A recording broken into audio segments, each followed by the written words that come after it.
Había un hombre llamado Elcana, que vivía en Ramá, en la región de Suf, ubicada en la zona montañosa de Efraín. Era hijo de Jeroam, hijo de Eliú, hijo de Tou, hijo de Suf, de la tribu de Efraín. Elcana tenía dos esposas, Ana y Penina. Penina tenía hijos, pero Ana no. Cada año Elcana viajaba a la ciudad de Silo para adorar al Señor de los ejércitos celestiales y ofrecerle sacrificios en el tabernáculo. Los sacerdotes del Señor en ese tiempo eran los dos hijos de Elí, Ofni y Finees. Cuando Elcana presentaba su sacrificio, les daba porciones de esa carne a Penina y a cada uno de sus hijos. Sin embargo, a Ana, aunque la amaba, solo le daba una porción selecta porque el Señor no le había dado hijos. De manera que Penina se mofaba y se reía de Ana, porque el Señor no le había permitido tener hijos. Año tras año sucedía lo mismo. Penina se burlaba de Ana mientras iban al tabernáculo. En cada ocasión, Ana terminaba llorando y ni siquiera quería comer. ¿Por qué lloras, Ana?, le preguntaba Elcana. ¿Por qué no comes? ¿Por qué estás desanimada? ¿Solo por no tener hijos? ¿Me tienes a mí? ¿Acaso no es mejor que tener 10 hijos? Una vez, después de comer lo que fue ofrecido como sacrificio en Silo, Ana se levantó y fue a orar. El sacerdote Elí estaba sentado en su lugar de costumbre junto a la entrada del tabernáculo. Ana, con una profunda angustia, lloraba amargamente mientras oraba al Señor, e hizo el siguiente voto. Oh Señor de los ejércitos celestiales, si miras mi dolor y contestas mi oración, y me das un hijo, entonces te lo devolveré. Él será tuyo durante toda su vida, y como señal de que fue dedicado al Señor, nunca se le cortará el cabello. Mientras Ana oraba al Señor, Elí la observaba y la veía mover los labios. Pero como no oía ningún sonido, pensó que estaba ebria. ¿Tienes que venir borracha?, le reclamó. Abandona el vino. Oh, no, señor, respondió ella, no he bebido vino, ni nada más fuerte. Pero como estoy muy desanimada, derramaba ante el Señor lo que hay en mi corazón. No piense que soy una mujer perversa, pues he estado orando debido a mi gran angustia y a mi profundo dolor. En ese caso, le dijo Elí, ve en paz, que el Dios de Israel te conceda lo que le has pedido. Oh, muchas gracias, exclamó ella. Así que se fue, comenzó a comer de nuevo y ya no estuvo triste. Temprano a la mañana siguiente, la familia se levantó y una vez más fue a adorar al Señor. Después regresaron a su casa en Ramá. Ahora bien, cuando Elcana se acostó con Ana, el Señor se acordó de la súplica de ella y a su debido tiempo dio a luz un hijo a quien le puso por nombre Samuel, porque dijo, se lo pedí al Señor. Al año siguiente, Elcana y su familia hicieron su viaje anual para ofrecer sacrificio al Señor. Pero Ana no los acompañó y le dijo a su esposo, esperemos hasta que el niño sea destetado. Entonces lo llevaré al tabernáculo y lo dejaré ahí con el Señor para siempre.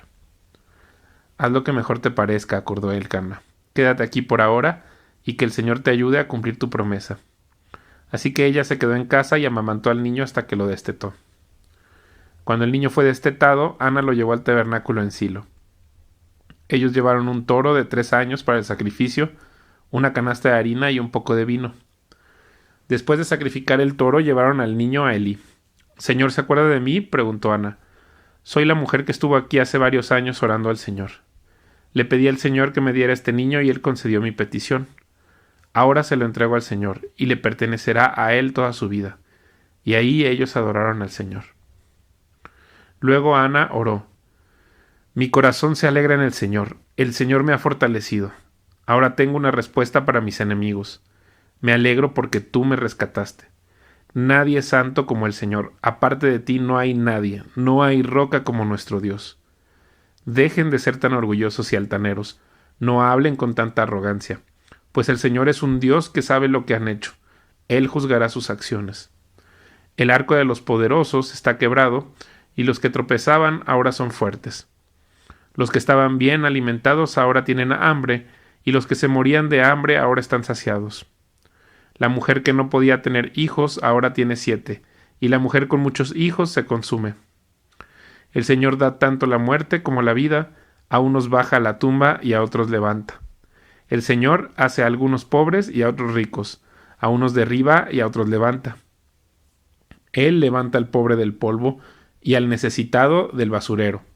Los pone entre los príncipes y los coloca en los asientos de honor, pues toda la tierra pertenece al Señor y Él puso en orden el mundo.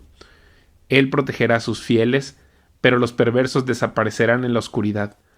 Nadie tendrá éxito solo por la fuerza. Los que pelean contra el Señor serán destrozados. Él retumba contra ellos desde el cielo. El Señor juzga en toda la tierra. Él da poder a su rey. Aumenta la fuerza de su ungido. Después Elcana regresó a su casa en Ramá sin Samuel, y el niño servía al Señor como ayudante del sacerdote Elí. Ahora bien, los hijos de Elí eran unos sinvergüenzas que no le tenían respeto al Señor, ni a sus obligaciones sacerdotales. Cada vez que alguien ofrecía un sacrificio, los hijos de Elí enviaban a un sirviente con un tenedor grande de 3 dientes. Mientras la carne del animal sacrificado aún se cocía, el sirviente metía el tenedor en la olla y exigía que todo lo que sacara con el tenedor fuera entregado a los hijos de Elí. Así trataban a todos los israelitas que llegaban a Silo para adorar.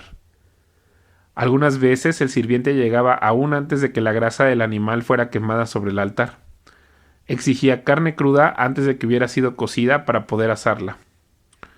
Si el hombre que ofrecía el sacrificio respondía: «Toma toda la que quieras, pero solo después de quemarse la grasa», el sirviente insistía: «No, dámela ahora o la tomaré por la fuerza».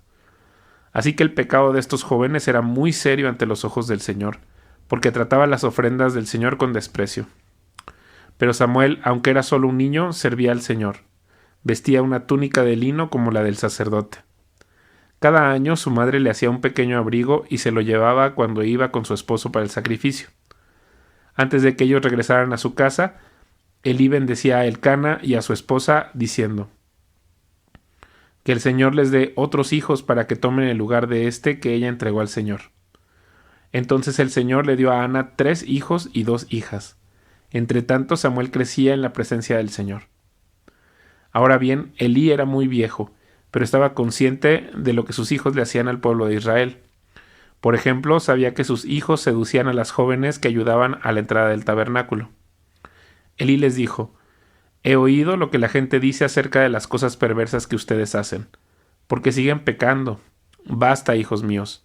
Los comentarios que escucho del pueblo del Señor no son buenos. Si alguien peca contra otra persona, Dios puede mediar por el culpable. Pero si alguien peca contra el Señor, ¿quién podrá interceder?». Sin embargo, los hijos de Elí no hicieron caso a su padre, porque el Señor ya había decidido quitarles la vida. Mientras tanto, el niño Samuel crecía en estatura física y en el favor del Señor y en el de toda la gente. Cierto día, un hombre de Dios vino a Elí y le dio el siguiente mensaje del Señor: «Cuando el pueblo de Israel era esclavo en Egipto, yo me rebelé a tus antepasados. Elegí a tu antepasado a Aarón de entre todas las tribus de Israel para que fuera mi sacerdote, ofreciera sacrificios sobre mi altar, quemara incienso y vistiera el chaleco sacerdotal cuando me servía. Y les asigné las ofrendas de los sacrificios a ustedes, los sacerdotes. Entonces, ¿por qué menosprecian mis sacrificios y ofrendas? ¿Por qué les das más honor a tus hijos que a mí? Pues tú y ellos han engordado con lo mejor de las ofrendas de mi pueblo Israel. Por lo tanto, el Señor Dios de Israel dice: prometí que los de tu rama de la tribu de Leví me servirían siempre como sacerdotes. Sin embargo, honraré a los que me honran y despreciaré a los que me menosprecian. Llegará el tiempo cuando pondré fin a tu familia para que ya no me sirvan el sacerdocio. Todos los miembros de tu familia morirán antes de tiempo, ninguno llegará viejo. Con envidia mirarás cuando derrame prosperidad sobre el pueblo de Israel, pero ningún miembro de tu familia jamás cumplirá sus días. Los que sobrevivan llevarán una vida de tristeza y dolor, y sus hijos morirán de muerte violenta. Y para comprobar que lo que dije será realidad, haré que tus 2 hijos, Ofni y Finés, mueran el mismo día. Entonces levantaré a un sacerdote fiel, quien me servirá y hará lo que yo deseo. Estableceré para él una descendencia duradera, y ellos serán por siempre sacerdotes para mis reyes ungidos. Así pues, todos los que sobrevivan de tu familia se inclinarán ante él, mendigando dinero y comida. Dirán: le rogamos que nos dé trabajo entre los sacerdotes para que tengamos suficiente para comer. Mientras tanto, el niño Samuel servía al Señor ayudando a Elí. Ahora bien, en esos días los mensajes del Señor eran muy escasos y las visiones eran poco comunes.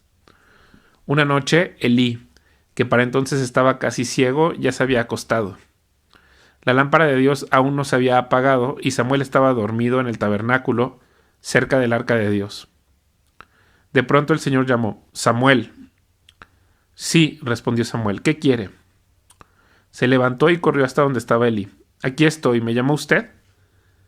«Yo no te llamé», dijo Elí, «vuelve a la cama». Entonces Samuel se volvió a acostar. Luego el Señor volvió a llamar: «Samuel». Nuevamente Samuel se levantó y fue a donde estaba Elí. «Aquí estoy.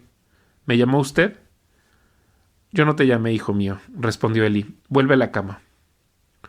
Samuel todavía no conocía al Señor porque nunca antes había recibido un mensaje de él. Así que el Señor llamó por tercera vez y una vez más Samuel se levantó y fue a donde estaba Elí. «Aquí estoy. ¿Me llamó usted?». En ese momento Elí se dio cuenta de que era el Señor quien llamaba al niño. Entonces le dijo a Samuel: «Ve y acuéstate de nuevo, y si alguien vuelve a llamarte, di: Habla, Señor, que tu siervo escucha». Así que Samuel volvió a su cama, y el Señor vino y llamó igual que antes: «Samuel, Samuel». Y Samuel respondió: «Habla, que tu siervo escucha». Entonces el Señor le dijo a Samuel: «Estoy por hacer algo espantoso en Israel. Llevaré a cabo todas mis amenazas contra Elí y su familia de principio a fin. Le advertí que viene juicio sobre su familia para siempre, porque sus hijos blasfeman a Dios y él no los ha disciplinado. Por eso juré que los pecados de Elí y los de sus hijos jamás serán perdonados ni por medio de sacrificios ni ofrendas». Entonces Samuel se quedó en la cama hasta la mañana. Luego se levantó y abrió las puertas del tabernáculo como de costumbre. Tenía miedo de contarle a Elí lo que el Señor le había dicho, pero Elí lo llamó. «Samuel, hijo mío». «Aquí estoy», respondió Samuel. «¿Qué te dijo el Señor? Dímelo todo, y que el Señor te castigue y aún te mate si me ocultas algo». Entonces Samuel le contó todo a Elí, no le ocultó nada. «Es la voluntad del Señor», respondió Elí, «que él haga lo que mejor le parezca». El Señor estaba con Samuel mientras crecía y todo lo que Samuel decía se cumplía. Entonces todo Israel, desde Dan en el norte hasta Beer-seba en el sur, supo que Samuel había sido confirmado como profeta del Señor. El Señor siguió apareciéndose en Silo y le daba mensajes a Samuel ahí en el tabernáculo. Y las palabras de Samuel llegaban a todo el pueblo de Israel. En aquel tiempo Israel estaba en guerra con los filisteos. El ejército israelita acampaba cerca de Ebenezer y los filisteos estaban en Afec. Los filisteos atacaron al ejército de Israel y lo derrotaron matando a 4,000 hombres. Terminada la batalla, las tropas se retiraron a su campamento y los ancianos de Israel se preguntaban: ¿por qué permitió el Señor que los filisteos nos derrotaran? Después dijeron: traigamos de Silo el arca del pacto del Señor. Si la llevamos con nosotros a la batalla, nos salvará de nuestros enemigos. Así que enviaron hombres a Silo para que trajeran el arca del pacto del Señor de los ejércitos celestiales, quien está entronizado entre los querubines. Los hijos de Elí, Ofni y Finés también estaban ahí con el arca del pacto de Dios. Cuando los israelitas vieron que el arca del pacto del Señor llegaba al campamento, su grito de alegría fue tan fuerte que hizo temblar la tierra. ¿Qué estará pasando?, se preguntaron los filisteos. ¿Qué es todo ese griterío en el campamento de los hebreos? Cuando les dijeron que era porque el arca del Señor había llegado al campamento, entraron en pánico. «Los dioses han llegado a su campamento», exclamaron. «Esto es un desastre. Nunca antes nos hemos enfrentado a algo así. ¡Socorro! ¿Quién podrá librarnos de los dioses poderosos de Israel? Son los mismos dioses que destruyeron a los egipcios con plagas cuando Israel estaba en el desierto. Filisteos, peleen como nunca antes. Si no lo hacen, seremos esclavos de los hebreos, así como ellos han sido esclavos nuestros. Peleen como hombres». Así que los filisteos pelearon con desesperación y de nuevo derrotaron a Israel. La matanza fue grande. Ese día murieron 30,000 soldados israelitas. Los sobrevivientes dieron la vuelta y huyeron cada uno a su carpa. Entonces los filisteos capturaron el arca de Dios y mataron a Ofni y a Finés, los dos hijos de Elí. Un hombre de la tribu de Benjamín corrió desde el campo de batalla y más tarde ese mismo día llegó a Silo. Había rasgado su ropa y echado polvo sobre su cabeza en señal de dolor. Elí esperaba junto al camino para oír noticias de la batalla, pues estaba tan preocupado por la seguridad del arca de Dios que le temblaba el corazón. Cuando llegó el mensajero y contó lo que había sucedido, un clamor resonó por todo el pueblo. ¿A qué se debe todo ese ruido?, preguntó Elí. Entonces el mensajero corrió a donde estaba Elí, quien tenía 98 años de edad y ya estaba ciego, y le dijo: acabo de llegar del campo de batalla. Estuve ahí hoy mismo. ¿Qué pasó, hijo mío?, preguntó Elí. Israel fue derrotado por los filisteos, le contestó el mensajero. Masacraron a la gente. También mataron a sus 2 hijos, Ofni y Finés, y capturaron el arca de Dios. Cuando el mensajero mencionó lo que había sucedido al arca de Dios, Elí cayó de espaldas de su asiento junto a la puerta. Se quebró la nuca y murió, porque era viejo y demasiado gordo. Durante 40 años había sido el juez de Israel. La nuera de Elí, esposa de Finés, estaba embarazada y próxima a dar a luz. Cuando se enteró de que habían capturado el arca de Dios y que su suegro y su esposo habían muerto, entró en el trabajo de parto y dio a luz. Ella murió después del parto, pero antes de que muriera, las parteras trataron de animarla. No tengas miedo, le dijeron, tienes un varón. Pero ella no contestó ni les prestó atención. Al niño le puso por nombre Icabod, que significa ¿dónde está la gloria? Porque dijo: la gloria de Israel se ha ido. Le puso ese nombre porque el arca de Dios había sido capturada y porque murieron su suegro y su esposo. Y luego dijo: la gloria se ha ido de Israel porque el arca de Dios ha sido capturada.